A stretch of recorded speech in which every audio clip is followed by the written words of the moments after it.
Hello and welcome. My name is Veronica Liu. Thank you for attending this virtual event organized by Word Up Community Bookshop. During this event, feel free to add comments in the chat panel, which you can access by clicking the chat button at the bottom of your screen. If you have questions, please click the Q&A button and put the questions there so that questions don't get lost in the chat. And if you're on Facebook joining us from there, feel free to comment and we'll bring those into the chat on Zoom. Word Up is a bookshop and art space run by local residents, many of whom are volunteers. We started as a 1-month-long pop-up shop in 2011 and stuck around due to overwhelming community demand.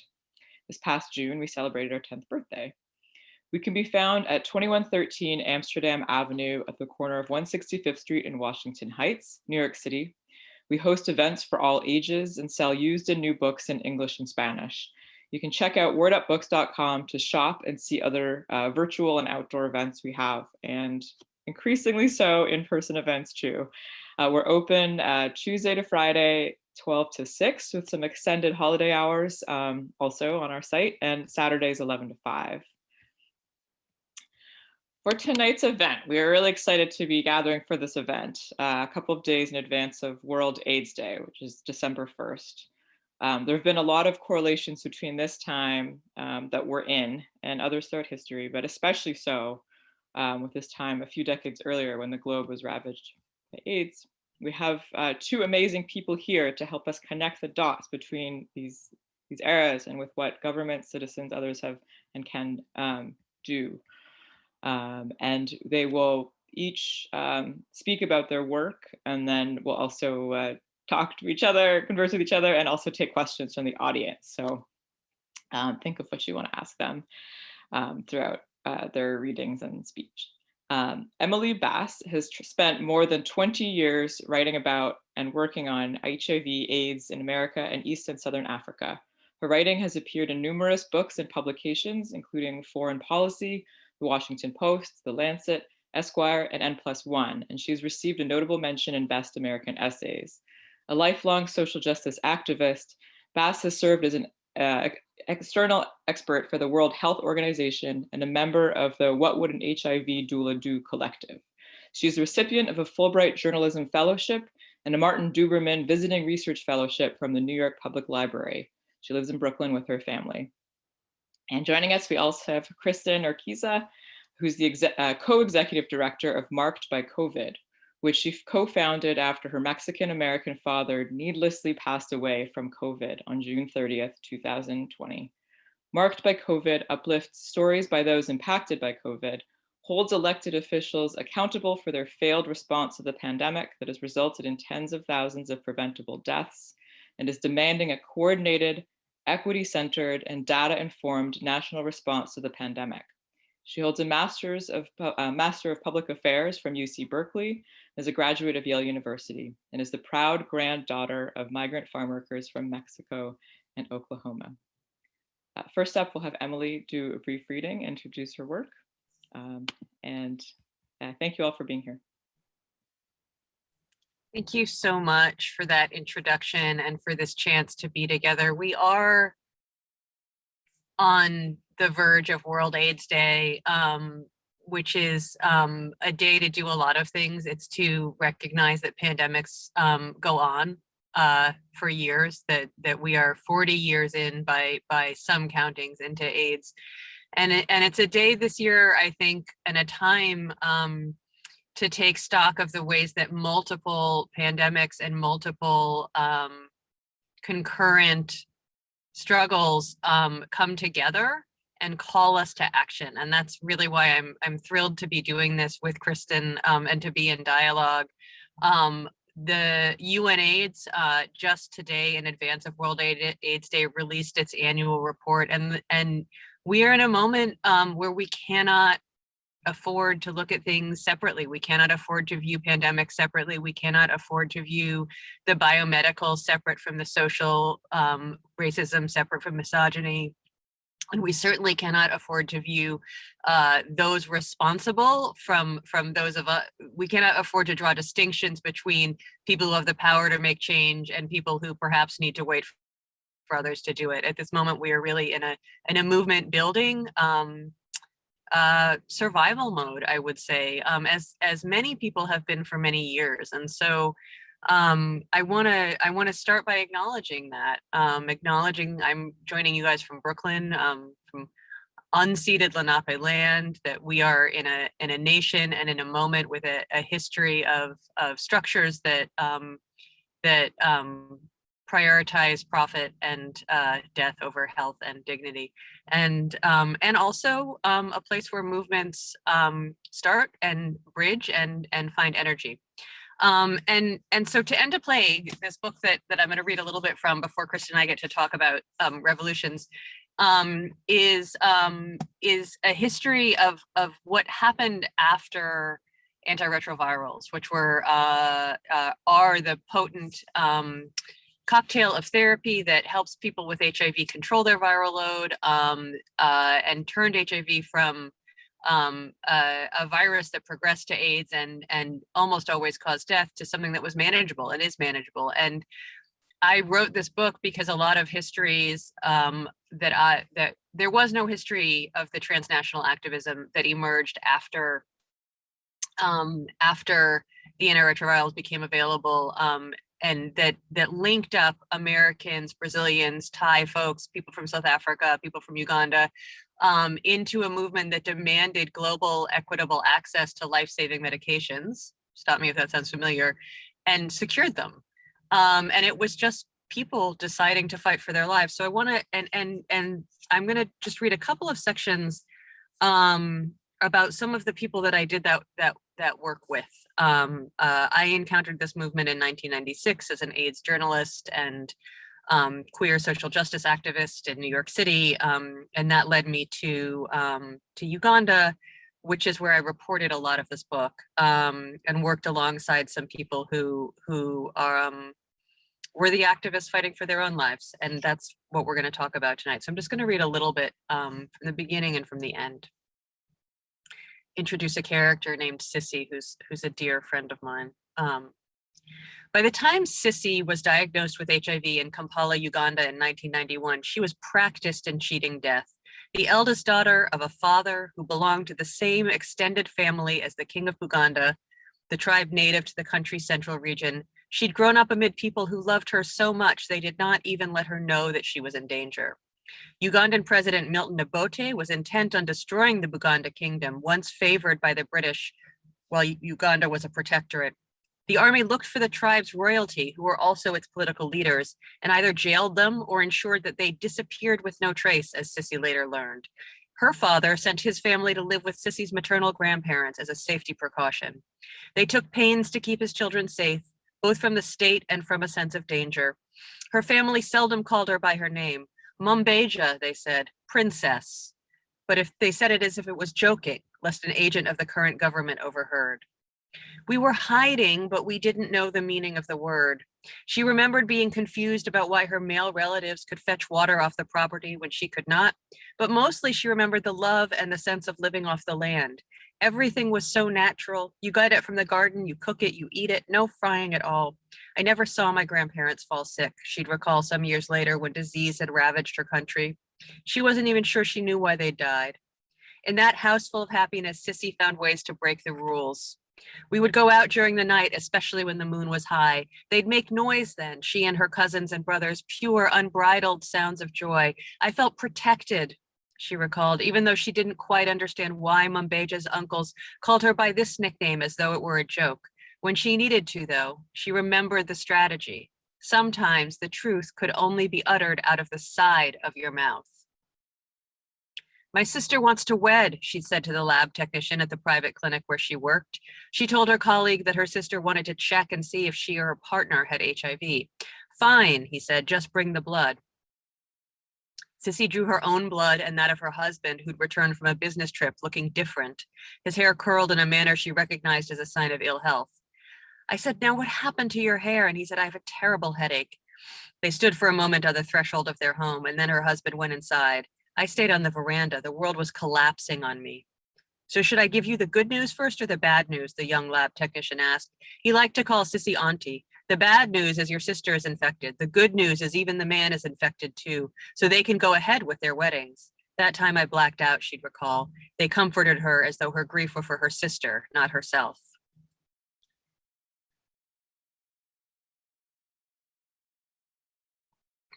One day, Sissy had come home and found her husband sitting despondently in the living room. Why wasn't the television on for the kids, she asked him. They should get used to having no TV, he'd replied. They should get used to the hard times coming. That's what he told me. Then I went into the bedroom. I started crying for my children. Then I said, nope, tears are not going to help me. I'm going to fight like a woman.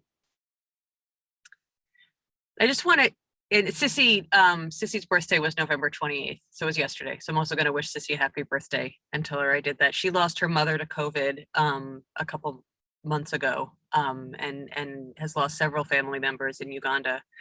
I'm going to introduce you to one more woman in this book, and then we're going to read a little bit from the end. Lillian Morocco is a majestic woman with a high forehead and searching eyes. Morocco had received her own HIV diagnosis on the day that her husband, a biochemist who'd previously tested positive, died. In 1998, she found a business card for Major Ruranga among her late husband's possessions and gone to find him. And Major Ruranga founded the National Guidance and Empowerment Network for people living with HIV in Uganda, which was an activist group by and for people living with HIV who did not want to live in silence, who fought back against the stigma of having HIV, but who also became then educators for communities about what HIV was, how to stay healthy, how to stay safe. And so this is the beginning of this activist movement. Sissy also finds Major, and Lillian finds this business card. She goes to find the Major. She says, I was young, I didn't know what to do. Major Ruranga told her about his network. Morocco went to the meetings and found the group well established with meetings and field work every weekend. But she was used to arriving when work was already underway. I was good at catching up and doing things, so it was easy to get in and be accepted and start facilitating, she said. The firstborn of 7 children, Morocco grew up in the western part of the country, reared by an expansive, garrulous father and a strict, hardworking mother. Years later, she and her sister still laughed about the time her father had gotten off a bus from his job on a plantation with a parcel of fish, but had given all of them away to neighbors by the time he got home. In contrast, her mother was no nonsense. If a child went to school on a day that she was needed to help at home or in the garden, she didn't eat that night. It was very rare that I would go to school very early in the morning, she'd later recall. Morocco was bright enough that she excelled in school even when she arrived halfway through the day. On the days Morocco arrived on time, she still missed lessons when she left to cook the teacher's lunch, an agreement they'd made since her family could not manage their fees. She earned a scholarship and arrived at a Catholic boarding school without the well-stocked metal trunks of her wealthier fellow students. I was the only one with a wood suitcase in the whole school, she said. Morocco and Sissy both had mothers who'd worked hard and enjoyed less education than them. The young woman had gone from secondary school to higher education. Morocco had studied to be a teacher as President Museveni, that's the president of Uganda, moved into the State House. They lived through the violence, instability, and terror of the regimes that had come before his ascent to power. They started their professional lives with high expectations, taking nothing for granted, intent on breaking new ground, and invested in doing whatever they could to prevent the country from devolving again into violence. None of them had planned on getting involved in a new war, but when the viral foe emerged, they hadn't had a choice. So that's Lillian and Sissy, who are 2 of the Ugandan activists that I met as part of the American activist movement that was fighting for access to antiretrovirals and demanding that the prices of those medications come down, and that the US government and other governments pay for healthcare for their citizens. And a lot of this book is about the American struggle, because that's what I knew and felt I could write about with authority, but it was also about making these connections with activists so that we were sharing information with each other and forging bonds and agendas and strategies. And we really never stopped doing that. And so Sissy and Millie Katana, who's also in this book, and Lillian and I were also all in dialogue and in community as COVID hit. I'm just going to read a little bit from the end of the book, which takes place 20 years after those diagnoses that I'm talking about. more than 20 years, in fact. This is from the end of the book, which is a chapter called The Beginning. It's like we're back to the beginning again, Lillian Morocco said one day in June 2020, when the COVID-19 pandemic was well underway. In the earliest days of the AIDS epidemic, when there had been no drugs in the clinics and people with the virus had often been shunned by their families, women like Morocco, Yvette Raphael, Millie Katana, and so many others had gone door to door, seeing who needed food, care, or support. They'd helped comrades survive and received the same comfort when they themselves faltered. That local web of community-based care had been eroded as funding went to pills and the clinics that provided them. Now the life and death impact of devaluing community-based work was abundantly clear. With the COVID-19 lockdowns, people were back in their homes, often without food or income. Gender-based violence was rising, as were unplanned pregnancy rates. No clinic-based service could help. Morocco went to the Ugandan Ministry of Health and picked up a sticker that allowed her to drive her vehicle during lockdown. The virus that had once been a source of stigma now afforded stature. She packed her car with food and went to see women living with HIV. She was back at the beginning again. Back at the beginning, but also changed. Raphael, so this is Yvette Raphael, another fellow activist, South African woman living with HIV. Raphael, Morocco, and others who lived with HIV had lived through years of untreated AIDS, knowing what was coming, even before the COVID pandemic recapitulated AIDS with fearsome fidelity and accelerated velocity. Anyone could get the virus, and at first all sorts of people did, but within a month of the first closures in America, reports began flowing in. The virus spread disproportionately among those whom the state was most likely to neglect: Black, Indigenous, and other people of color in the United States, the elderly and low-wage frontline workers. HIV itself did not cause gender-based violence, nor did COVID-19, yet beatings, rapes, and unplanned pregnancies surged amid COVID lockdowns, as predictable as fever and shortness of breath. Are you breathing? Raphael, Morocco, and I took turns asking that question in a WhatsApp chat. Sometimes Raphael posted pictures of the meals she'd prepared. Morocco shared the chore chart she and her extended family devised. We laughed about how Morocco, who did not like to cook, would cope with a weekly assignment of preparing breakfast. We tried to keep it light, but when a message did not arrive for too long, the question came, are you breathing?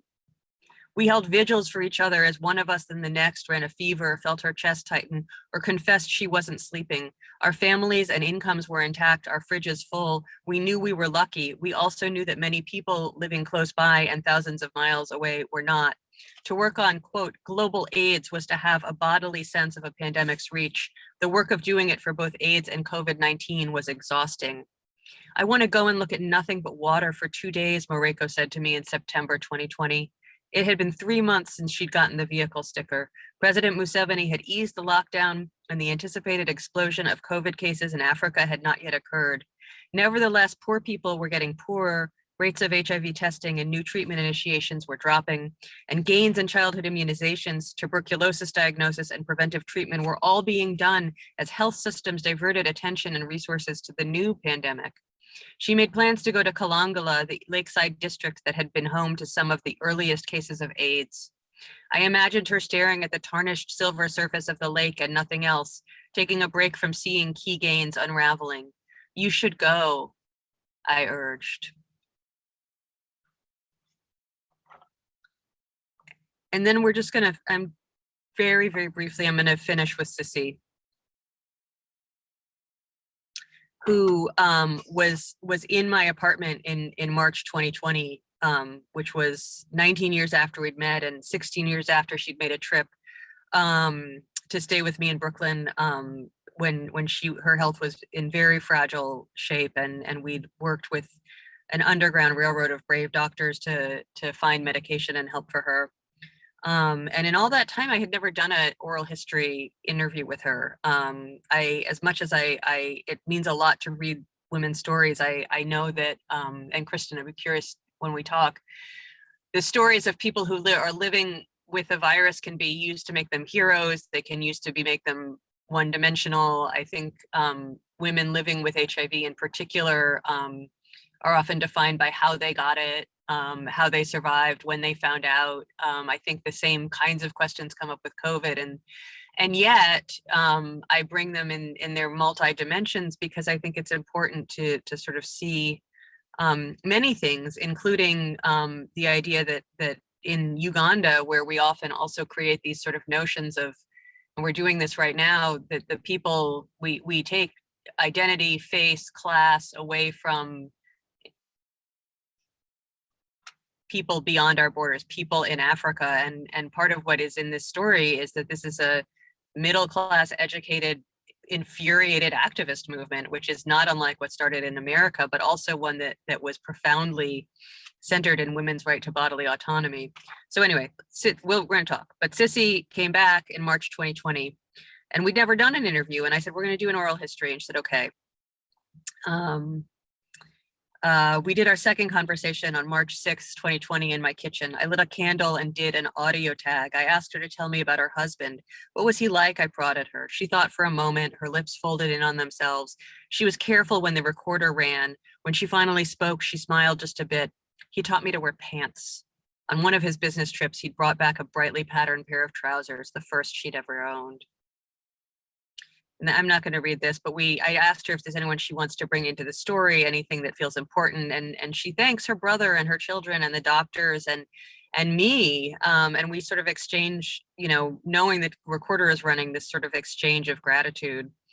As we ended the interview, I thanked her too. I had lived nearly 2 decades with the feeling of her grip on my arm, keeping me steady, urging me on. She smiled, but her face was strained in a way that I had not seen since she'd tuned the channel to the Christian station, my railroad flat, in 2003.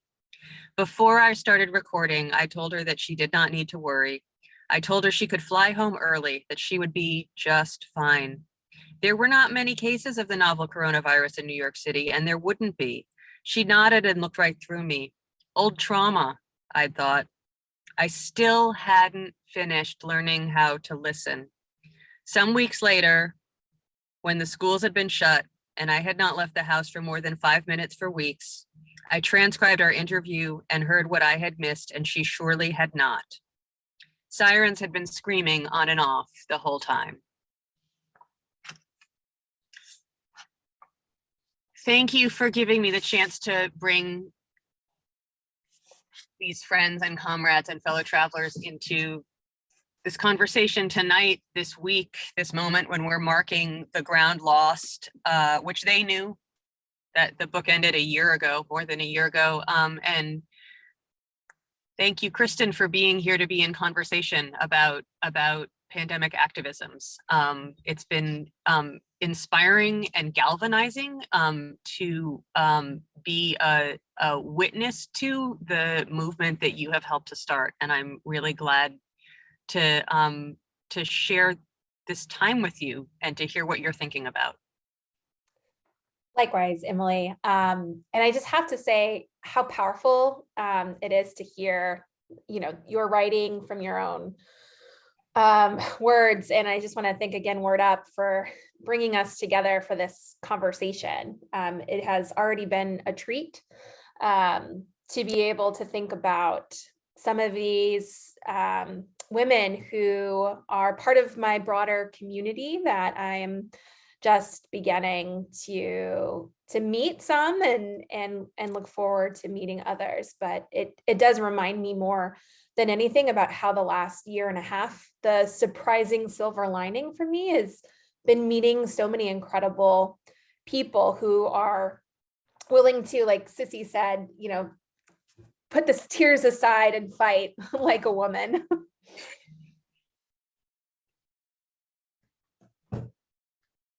I'm curious what you feel like, what has the movement building felt like? What has it felt like to make these connections? Sure. It's been a silver lining, like I just mentioned. So for folks who don't know me and my story that well, my dad was a first generation Mexican-American frontline worker who contracted COVID at the end of May in Arizona and passed away at the end of June. And one of the things that, in addition to, I always knew that losing a loved one would be hard, losing a parent would be hard, but losing one in a pandemic, and so suddenly and unexpectedly, and within this culture of disinformation and literal no action from our elected officials, it was a whole new level of fury that was deposited in me. I felt like a Category 5 hurricane was living in my body. I remember feeling like I could touch the wall and just have it disintegrate underneath the pressure of my pain and rage.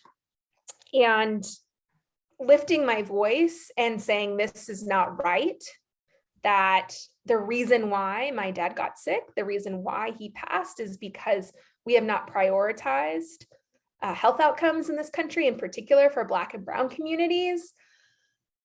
It was an initial release, but it really was the connection with others who had gone through the same trauma as me that has allowed me to get up every single day and have the tiniest bit of hope that I need to put one foot in front of the other. So I would say that it's been life-saving. It has gotten me to a place where, a year and a half later, while my grief is still enormous, I'm out of bed. I am having, these types of conversations. I am starting to find joy in walking my dog again. I'm starting to find little pieces of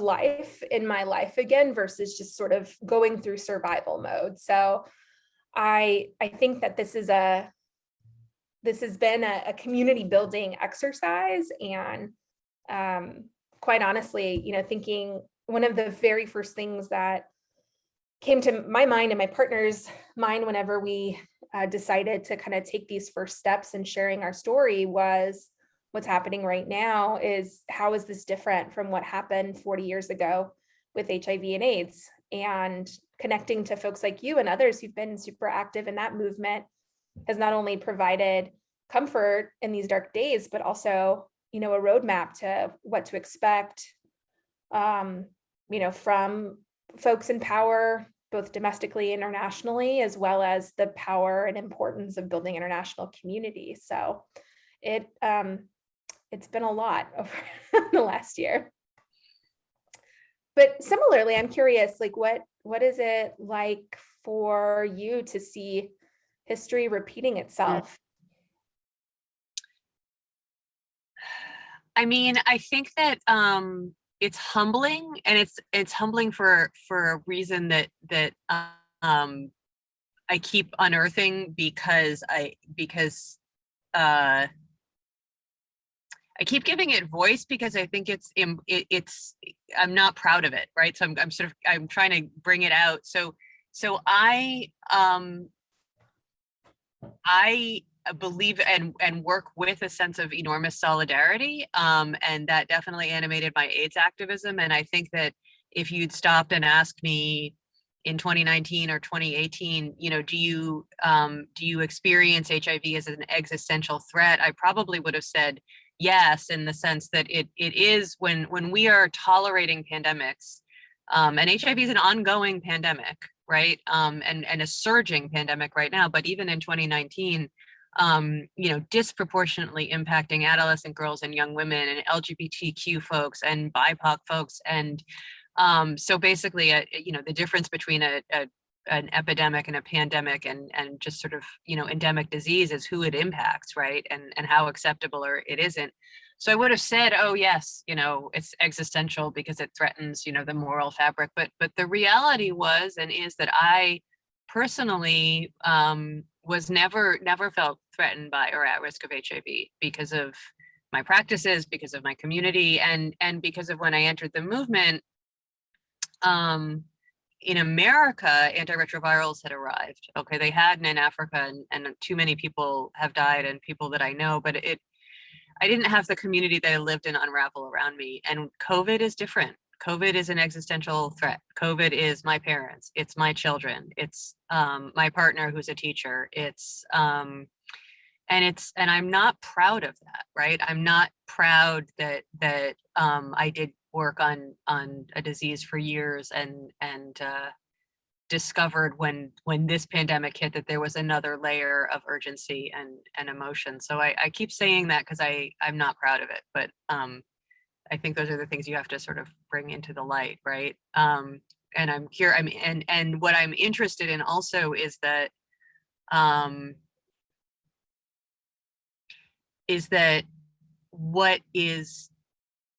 what I'm trying to learn from, and I guess to sort of return a question back to you, is that with HIV, there were people living with HIV and there were their allies, and I was an ally, and there were people at risk, but there was a very clear identity group that was making this demand, and so there was a natural, in a way, there was a movement, and there was a constituency, and there was, queer activists and women's health activists and feminists, and there was a lot feeding into it, but there was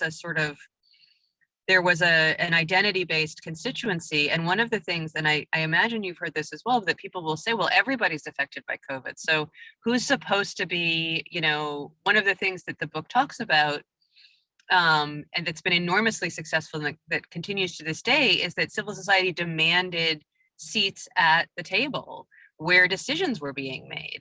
So, we have the Global Preparedness Monitoring Board, we have the International Panel for Preparedness and Response. We could just sit here and go back and forth with acronyms, right? There's the World Trade Organization Ministerial, which got canceled instead of considering the trade-related intellectual property that would make it far easier for vaccine equity to be achieved. Even before it was canceled, it had canceled the NGO gathering space, right? So we're actually in a pandemic response moment where as I see it, and again, I'm a little bit from the outside, the spaces at the table that are hard fought and hard won, but do exist for people with HIV, are not yet there. And what people will say, and I hear this, is, but it's everybody. So how do you decide who's at the table? And I think that we're at this moment, right, of having to reply and having to demand and having to sort of push back against this sort of idea that risk is equitably distributed, that anybody sitting at a table is representing people impacted by COVID. I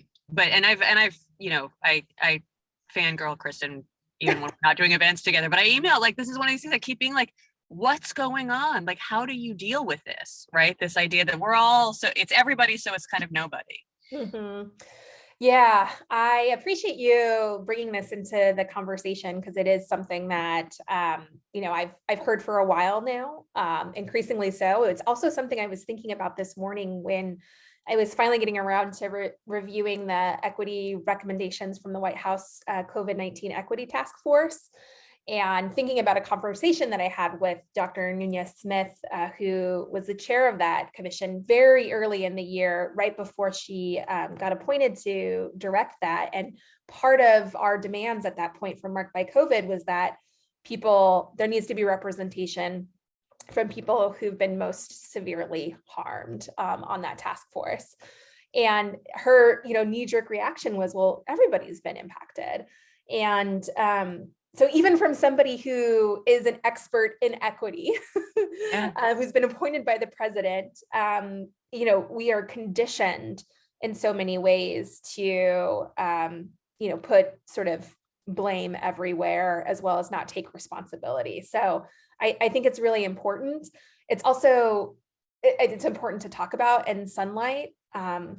We also, as an organization, chose the name Marked by COVID as sort of a pointing out that in some ways we are all going to be impacted by this virus, to be able to embrace that so that we could help define what it means to have the most impacted at the table. Because in a way, we were on a continuum. It wasn't necessarily a good one. And then COVID hit, and everything is going to be different from that point on. There's no going back to the way things were. There is maybe some points, an idea of what normal is, but it will never be quite the same.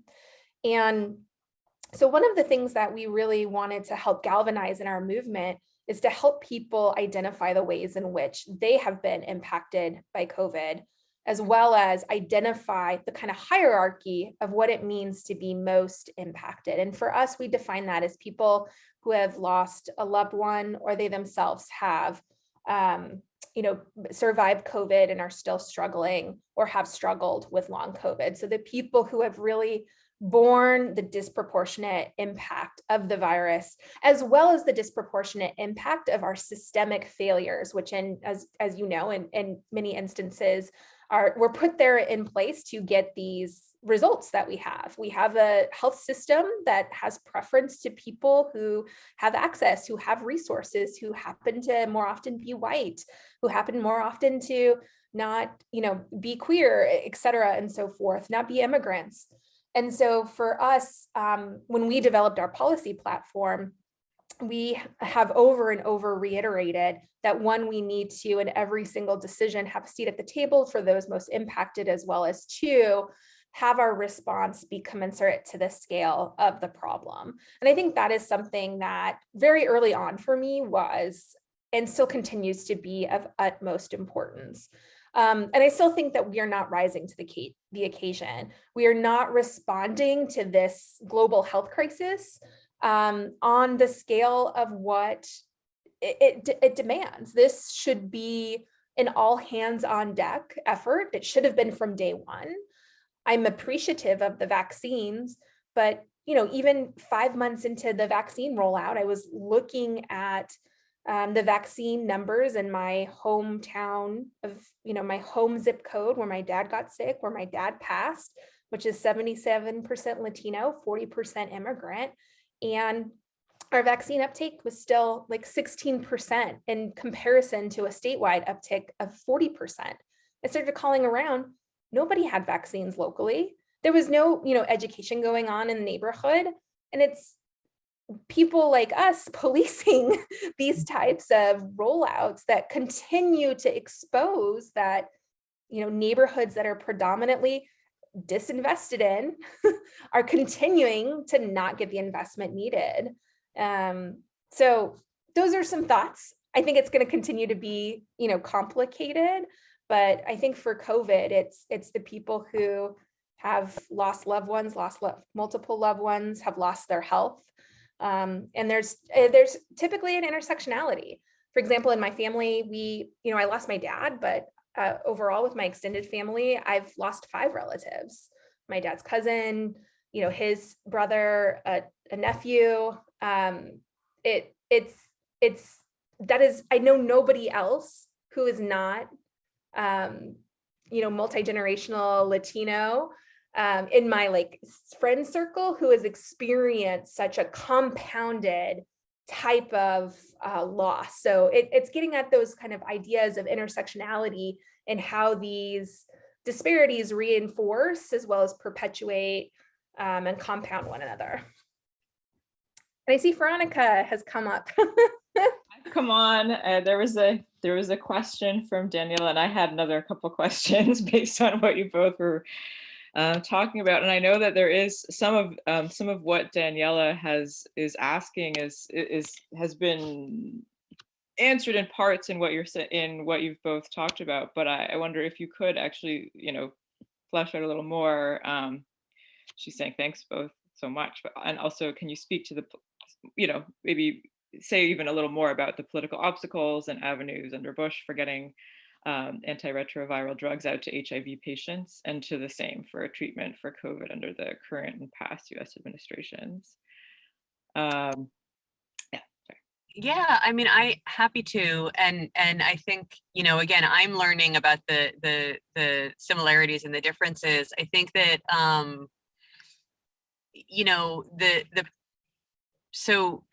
the political obstacles, the first obstacle, which was actually sort of surmounted under Clinton, right? Clinton Gore, which is the part of the history that is sort of, my book makes people mad sometimes because Bush actually did the thing, right? I mean, which is really complicated but is also an avenue. So let me get to that in a second. But, you have in the late 1990s, in 1999, you have Vice President Al Gore actively working alongside the Office of the U.S. Trade Representative to put pressure on South Africa to repeal post-apartheid South Africa, to repeal the Access to Medicines Act, which gave it the right, they gave this country, right, the right to make or manufacture or import essential medicines without observing profit protecting intellectual property, right? So it was basically exactly the situation that we're in right now. And they wrote it not for HIV, but just because it is actually, this is also a constitution that upholds human rights for gay folks, which is amazing, right? So this is a country post-apartheid that is saying, let's be progressive, and let's really look at, it guarantees the right to health. And that's been used very successfully, actually, to litigate, right, in South Africa. And then you have Al Gore and Charlene Barshevsky pressuring the South African government to step back from this, because they in turn are under pressure by the drug companies, who do not want to lose their profits and do not want to see generic versions of their drugs become available. And so the activist movement comes in at that moment, and the avenue is a very focused demand, a very clear target, a lot of media savvy, and someone who's really vulnerable to shame, right? And Al Gore is about to declare his candidacy, and so he becomes the target, the first target in the access movement, the first American target, because he's running, he's public, it's not that it's his responsibility alone, but a good activist movement, you just pick a good target and it's going to make a good story.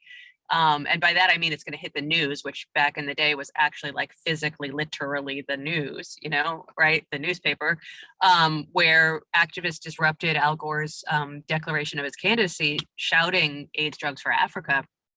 And that begins a movement that you look back and it looks inexorable. And at the time, every piece of it felt almost miraculous, but essentially you have South Africa being taken off the US Trade Representative's watch list. You have capitulation to the idea that countries can make and import drugs.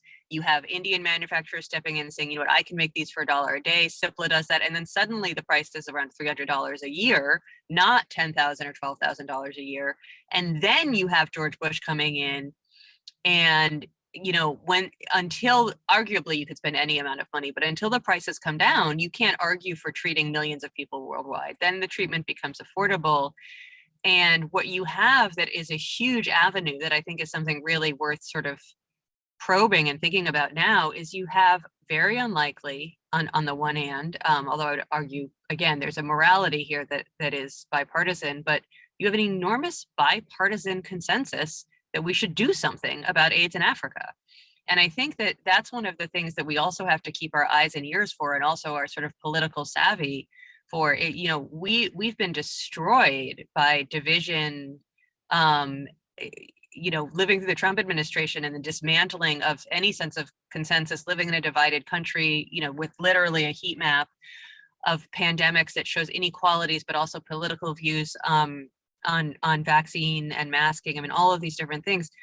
But we, in the not too distant past, and I believe we can again, bipartisan consensus that something extraordinary had to be done, led to passage of this bill that then gives $15 billion to fight global AIDS. And I think that we need to remember that there are really brave, stalwart folks working every day on the Hill. There is a bipartisan bill. There is the ability to sort of forge that path. It has to be politically viable, as a great friend and expert in this field, Jen Cates, pointed out when we were talking about this. AIDS was never an electoral issue. You didn't lose or win elections based on what you did on global AIDS, and global COVID maybe, and local domestic COVID is different. But I still think that this avenue of bipartisan consensus and mobilized activism, we have to remember that it happened and it could happen again. Kristin, what Yeah. comes to you? I would just add in, on what's happening right now with COVID, very similar types of incentives for pharmaceutical companies, not wanting to give up patents, not only for current profits, but future profits. There being, sort of hemming and hawing between, different agencies, and there being, there is though support for what Emily was talking about, this bipartisan bill in the Senate right now that would help create funding to be able to vaccinate the world. So I do think that part of what we do need to hear from sort of the larger sort of global and local sort of advocates and activists out there is a more unified call for this sort of need to vaccinate the world. Vaccines, if you look at the data, if you look at where people are being vaccinated, it is egregious.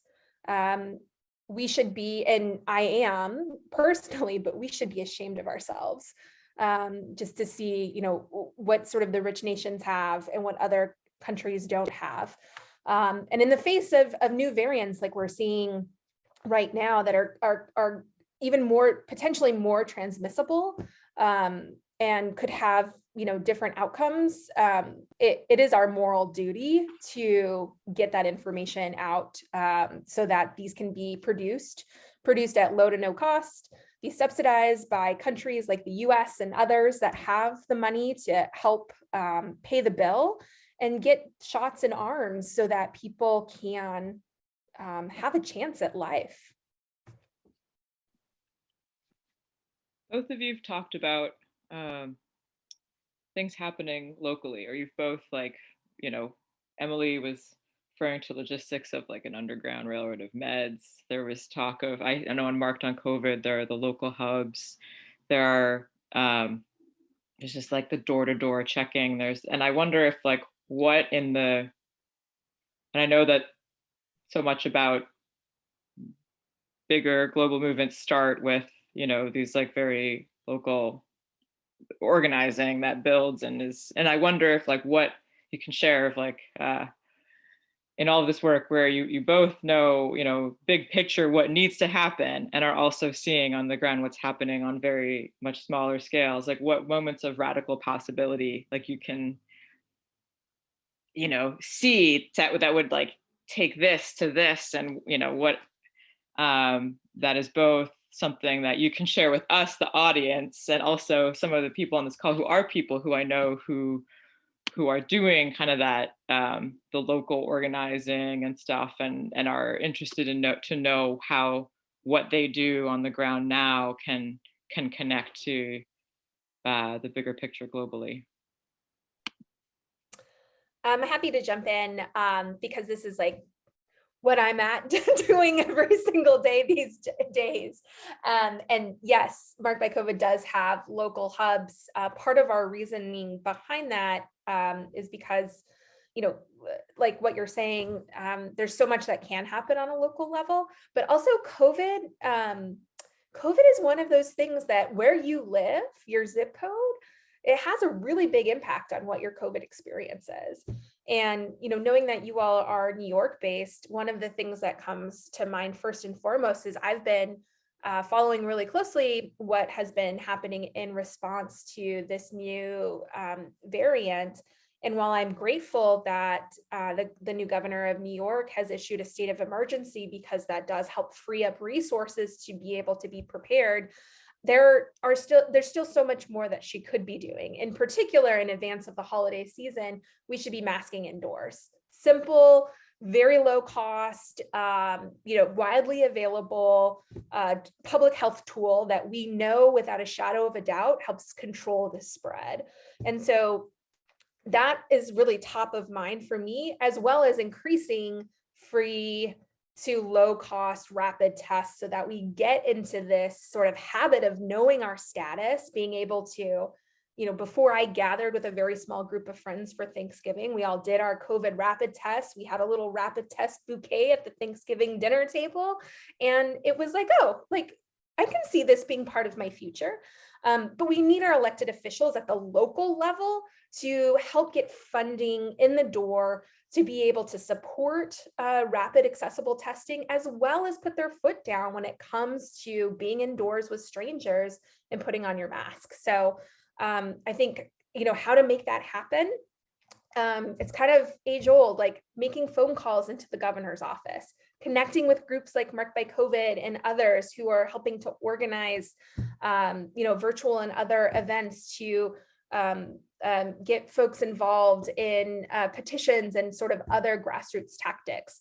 But I think that stating and publicly stating, and then calling people, emailing people who have the decision-making power, whether that's your mayor, whether that's your governor, is such an excellent and important way to start. And I know in a place like New York, it has the potential to have a really big impact.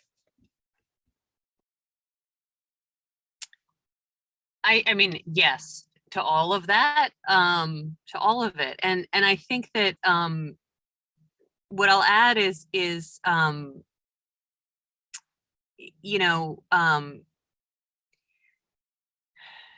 Lillian at the end of the book, when Lillian said to me, it's like we're back to the beginning again, one of the ways that the wheel turns, right, is that you have a new health issue or a novel, a new health issue emerges and it is ignored or neglected or underserved. And those most impacted by it organize into systems of mutual aid, whatever that looks like. And for Lillian and Sissy and Millie, who's mentioned, and Yvette, this meant going to people's houses and seeing if they needed food. It meant going to the houses of someone who was living with HIV who wasn't being fed by their family. For Yvette, who is in the book, and I didn't read her section, but she had the ability to buy AIDS drugs, which her friends didn't. And so she chose to take the medications in part so that she could adopt their children. Right. And so she has 7 or 8 children now that are part, and what she used her body at a time that the president of South Africa was saying these drugs might be toxic, that she chose life for many reasons, but in part because so her friends wouldn't be worried. So we have these systems of mutual aid, but we also have these systems that are embodied, that are intimate, that are about relationships, and then when an intervention arrives, whether it's pills or a vaccine, we do this over and over again. We move all the resources away from these mutual aid structures, which have never been fully resourced. We move them away from community embedded responses, and we move them towards the biomedical, because we love the idea that there's a sort of biomedical solution, even though we don't actually invest in health equity. And I think that I think that we haven't fully, so one of the things that I have curiosity about and hope for is that we now have a very widespread recognition that community embedded health workers, community embedded messengers about what is safe and unsafe, why should you trust this? Why should you take this vaccine? Does the person speak your language? Do they come from where you come from, right? Like, it doesn't matter what the degree is. Sometimes it does, but are they using the words that make sense? And do they come from a history where, the idea that the government might be trying to do something that could kill you, that's not crazy, right? That's actually the reality. Governments are trying to kill many portions of the population through neglect, through white supremacy, through the criminal justice system. I mean, so really sort of starting from this thing of let's figure out, let's start a conversation with the reality and history and sort of embodied, inherited, but also embodied sense of who's protecting whom. And I don't think that the wheel hasn't turned all the way, because we're mid-pandemic. So can we hold on to this, right?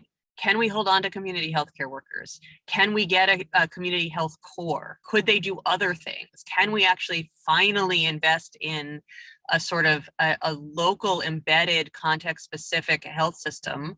That's happening in places, and it's a thing that gives me yeah, hope, I guess. It's not the easiest time to feel hopeful, but it's something important. Agreed.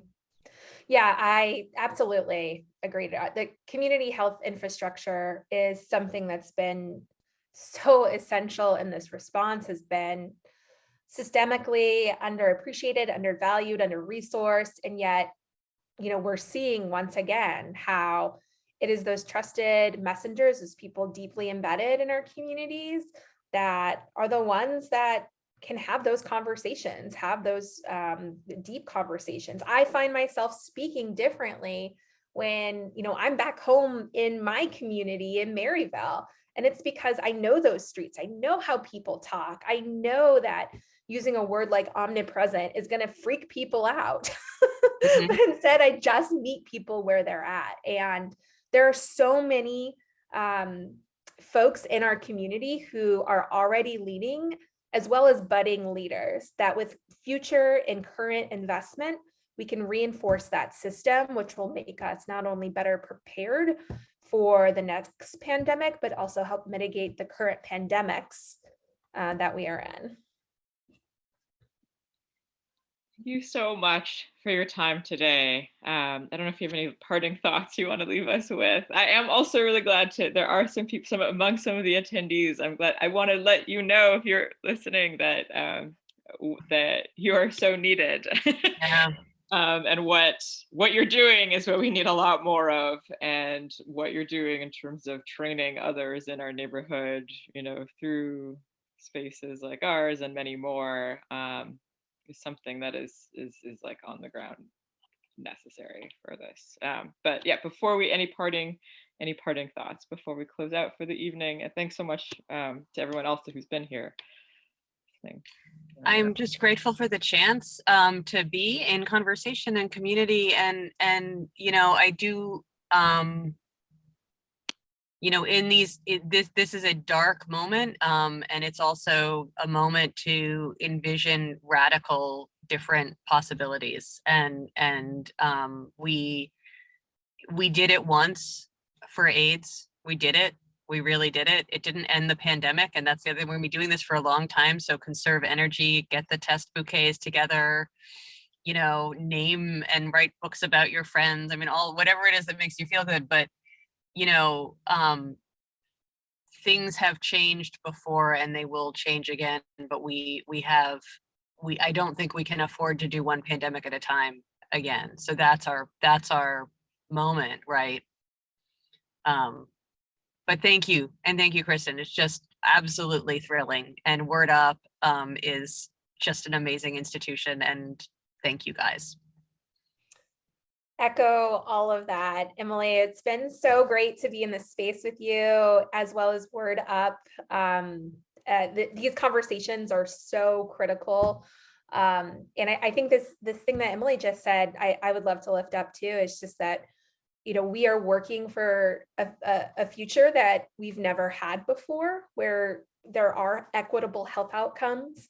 And, that's hard. And that is going to take all of us doing what we can, as well as, conserving our energy and finding joy and finding support and community along the way. But, it's been for me over the course of the last couple of years now, really, incredibly rewarding. And so I am so grateful to be part of this community of activists, and look forward to meeting more of you along the way. We'll see you in the streets. Yes. Thanks so much, everyone. Thank you. You can catch this video on our YouTube channel, hopefully later, and replay it on Facebook, and feel free to follow us on social media at wordupbooks.com. Good night, everybody.